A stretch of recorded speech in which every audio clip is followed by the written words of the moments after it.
Hello दोस्तों, नमस्कार। Study with genius में आप सभी का स्वागत है साथियों। जैसा कि आप लोगों ने साथियों हम 9th से 12th तक जो है पढ़ाते हैं और पढ़ाने के साथ साथ आप लोगों ने मेरे चैनल पर देखे होंगे कि कुछ वीडियो हम जो डाल रहे हैं वो अतिथि शिक्षकों की जो अभी मजदूर संघ की जो महारैली हुई थी उज्जैन में, उसका भी आप लोगों के समक्ष मैंने कुछ वीडियो डाले थे। साथियों हम लोग वैसे तो 9th से 12th तक पढ़ाते हैं, लेकिन साथ साथ इस तरह की वीडियो इसलिए डालता हूं मैं क्योंकि मैं शिक्षा जगत से जुड़ा हूं और हमारी टीम के कई सदस्य जो है अतिथि विद्वान हैं, है ना। शिक्षक नहीं कह रहा हूं, विद्वान कह रहा हूं, तो आप समझ रहे होंगे उसकी गहराइयों को। तो साथियों उस तरह की खबरों को मैं डाल रहा हूं। आज एक ब्रेकिंग न्यूज़ है, उस ब्रेकिंग न्यूज़ को डाल रहा हूं। तो साथियों ब्रेकिंग न्यूज़ ये है साथियों कि 16/1/2024 को एक लेटर आया था, है ना, उप सचिव के है ना, मंत्रालय वल्लभ भवन भोपाल में। क्या था उसका विषय? यह था CM, ये प्रकरण था अतिथि शिक्षकों की समस्याओं के निराकरण के संबंध में एक लेटर जारी हुआ था। अब उस लेटर पे मैं बात करना चाहता हूँ कि उस लेटर पे किन किन बिंदुओं पर जो है बात हुई थी। तो उस लेटर में 2 बिंदुओं पर हुई थी साथियों।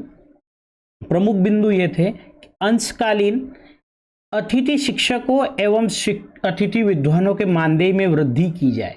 क्या हुई थी बात हुई थी कि उनके वेतन में जो उनको तनख्वाह मिल रही है उसको बढ़ाया जाए। साथ ही उसका दूसरा पॉइंट यह था साथियों, उसकी स्थिति उसका दूसरा बिंदु यह था जो हमारे अतिथि विद्वान है, अतिथि शिक्षक है, उनके हितों में अनुभव के आधार पर नीति बनाकर उनके भविष्य को सुरक्षित किया जाए। उनके भविष्य को क्या किया जाए? सुरक्षित किया जाए। इस तरह के 2 प्रमुख बिंदु का एक लेटर जारी हुआ था। तो उस लेटर में उनकी स्थिति जो थी, पहली स्थिति तो ये थी यार साथियों कि उसका एक आदेश जो है की जा चुकी है, वो कह रहे थे कि आदेश कर दिया गया है, और दूसरे में यह था कि एक कार्रवाई चल रही है कि उसकी कोई भी नीति बनाने की कार्रवाई चल रही है। लेकिन मैं जानता हूं हमारी टीम के सदस्यों ने कहा कि विगत 5 माह से जो है हमारा सैलरी नहीं आया है, अर्थात हमारी तनख्वाह नहीं आई है। तो कहीं ना कहीं एक असंतोषजनक की बातें हुई है कि जो पहला आदेश था उसका भी पालन नहीं हुआ है, दूसरा आदेश का भी पालन नहीं हुआ है। अगर आप लोगों ने तनख्वाह बढ़ा दी गई है तो डालिए ना, कब तक फ्री में तनख्वाह करते रहेंगे? कहने को तो अतिथि शिक्षक, कहने को तो बेरोजगार नहीं है ना, उसको एक पद दे दिया कि तुम अतिथि विद्वान हो, तुम अतिथि शिक्षक हो, लेकिन वो बेरोजगार से भी बेकार स्थिति में। साथियों हमारी टीम के कई सदस्य हमारे गांव से 10 किलोमीटर 12 किलोमीटर की दूरी तक, और कहीं कहीं तो बहुत ज़्यादा दूरी तक वो जो है तय करके जाते हैं, स्कूल पढ़ाते हैं। मैंने देखा है हमारे विद्वान 10 बजे जाते हैं और 5 बजे आते हैं, बिल्कुल 100% श्योर, अपना 100% दे रहे हैं बच्चों के प्रति। मेरी टीम में कई ऐसे सदस्य साथियों, आज मैं पेपर छाटता हूं तो उसमें जो है 90% कंट्रीब्यूशन अतिथि शिक्षकों का ही है। कौन से क्वेश्चन आना है, कौन से नहीं आना, हर चीज़ के अपने अनुभव को खंगालते हैं वो लोग, है ना, तब जाके एक वीडियो बनाते हैं। तो 10 किलोमीटर 20 किलोमीटर पर डे आदमी अगर जा रहा है तो उसके पेट्रोल पानी का खर्चा, चाय भी पीता होगा वो कहीं रास्ते में रुक कर। तो साथियों किस तरह की मजबूरी है अतिथि विद्वानों के साथ, किस तरह का अत्याचार जो है अतिथि विद्वानों के साथ हो रहा है। तो इसी लेटर का एक जवाब आया है साथियों, जो है बजट जारी कर दिया गया। हमारे लिए खुशखबरी यह है कि उसका एक बजट जारी कर दिया गया है। और वो बजट कब हुआ है?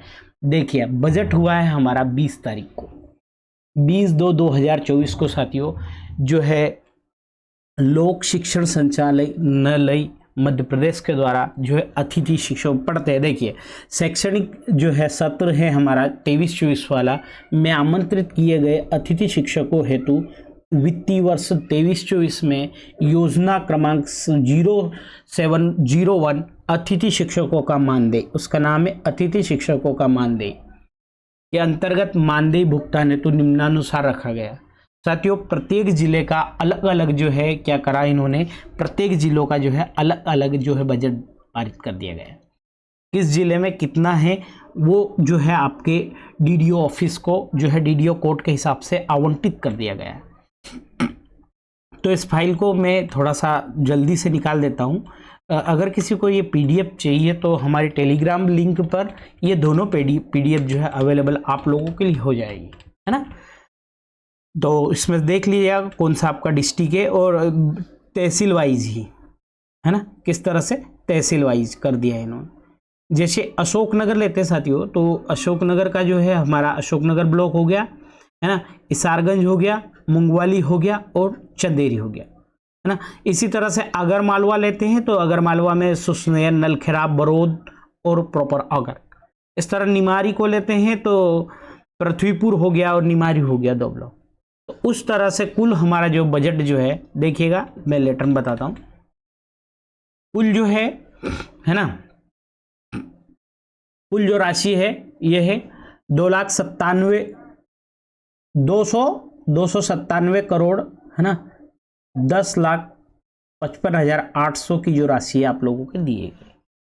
तो खबर यह है साथियों कि उक्तानुसार विकासखंड शिक्षा अधिकारी एवं ट्राइबल ब्लॉक में स्थित मॉडल विद्यालयों हेतु शिक्षा अधिकारी DDO के कोड पर कुल राशि इतनी आवंटित कर दी जा चुकी है ना। तो इस राशि के अधीन निम्न शर्तें रहेगी। किस तरह की शर्तें रहेगी, इस राशि को किस तरह से किस शर्त के आधार पर जो है आवंटित किया जाएगा, उसकी शर्त यह है साथियों कि जो बंटित राशि है GFMMS पोर्टल पर दर्ज संख्या के अनुसार अतिथियों को मानदेय भुगतान हेतु जारी की जा सकती है। उक्त राशि का आहरण संचालय के आदेश क्रमांक जो है, ये लिखा हुआ आदेश क्रमांक ऊपर है ना, द्वारा जारी सुनिश्चित किया जाए कि समय समय पर जारी निर्देशों के अनुसार मानदेय का भुगतान किया जाए। अब बात हो रही है कि जो समय समय पर जो निर्देश जो जारी हुए हैं उनके हिसाब से अगर हमारे सैलरी दिया जाए, तो एक आदेश ये भी हुआ था कि उनके मानदेय में क्या हो, वृद्धि हो। तो हम खुश इसलिए हैं कि हो सकता है कि हमारे साथ क्या हो, वृद्धि के साथ ही इस बार का जो है वेतन अपडेट किया जाएगा। साथ ही क्या है साथियों, माह अक्टूबर वाला जो है एक लेटर आया था है ना, मैं खंगाल रहा हूं, अगर वो मिल जाएगा तो आप लोगों के लिए डाल दिया जाएगा है ना। 100% व्यय किया जाएगा, मतलब 100% डाला ही जाएगा। व्यय न होने की स्थिति में शेष राशि जो होगी तत्काल BCO को समर्पित की जाएगी। जैसे हमारे यहाँ जितने भी अतिथि विद्वान हैं, अतिथि शिक्षक है, उन लोगों का वेतन कंप्लीट दिया जाएगा। बची हुई राशि जो है लैप्स होकर गवर्नमेंट के अकाउंट में चली जाएगी, ठीक है। BCO को समर्पित व्यय की गई राशि की उपयोगिता प्रमाण पत्र संचालय को उपलब्ध करवाना अनिवार्य होगा, ठीक है। तो मतलब एक खुशखबरी हमारे लिए ये हो सकती है कि अतिथि विद्वानों का जो है भैया, अतिथि विद्वानों की जो है सैलरी आ जाएगी है ना। अगर ये PDF आप लोगों को चाहिए तो जो है आप लोगों को हमारे टेलीग्राम चैनल है, और टेलीग्राम चैनल की लिंक जो है हमारे डिस्क्रिप्शन में पिन है, वहाँ से आपको ये वाली PDF और जो ये वाला आदेश था कि जो हमारा आदेश है, इस आदेश की भी जो PDF जो है आप लोगों को अवेलेबल हो जाएगी है ना। अगर इस वाले आदेश में कह रहे हैं वो कि जो उक्त में पहले जो भी शर्तें जो भी आदेश निकाले थे उनका पालन किया जा रहा है, उनका पालन किया जाएगा, तो मतलब कि आप लोगों का मैं कह सकता हूँ कि 100% जो है सैलरी इस बार डल ही जाएगा। लेकिन प्रतीक्षा करते साथियों, अतिथि विद्वानों के साथ ऐसा कई बार कई तरह की चीज़ें हुई है, घटनाएं हुई है कि आप लोगों को वेतन के आदेश भी जारी हो जाते हैं, सब कुछ होने के बावजूद भी आपका जो है आपको न्याय नहीं मिल पाता है। तो ये सारा जो इस लेटर का जो परिणाम है, एक ये लिया है, ये इसका श्रेय अगर मैं और आप हम किसी को देना चाहते हैं तो वो देना चाहते हैं उज्जैन वाली मजदूर महासंघ की रैली।